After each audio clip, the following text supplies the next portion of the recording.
Even voor 12 krijgt de brandwacht melding van de brand onder de Lorenzkade. Er worden voortendaallijks verskate spuitwijn en 2 heegwerkers inzet. Ja, je ziet hier dat het een vrij complexe brand is. Dat betekent ook dat het voor ons lastig is om een inschatting te maken wat we hier kunnen aantreffen. Dan moet je zeker zijn en vandaar ook zo snel mogelijk de opschaling naar zeer grote brand. Dat we in ieder geval met voldoende mensen hier te plaatsen zijn. 1 persoon is naar het ziekenhuis gebracht omdat er te volle reek inademen hier. Omdat er bij de brand een soort reek vrij kwam, waarschuwde de politie mensen om in een huis te blijven. Rook is altijd giftig of in rook zitten giftige stoffen. En vandaar ook de oproep om ramen en deuren gesloten te houden. En ook uit die rook te blijven. En ook mensen die hier naartoe willen gaan, blijf je gewoon weg. Je hebt hier niets te zoeken en zeker niet in de rook.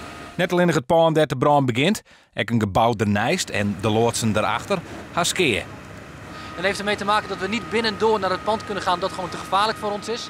Maar onze aanpak is er wel op gericht dat als er overslag is, dat we er ook zo snel mogelijk bij kunnen zijn. Het vuur liep het onder eind van de media zo goed als onder controle.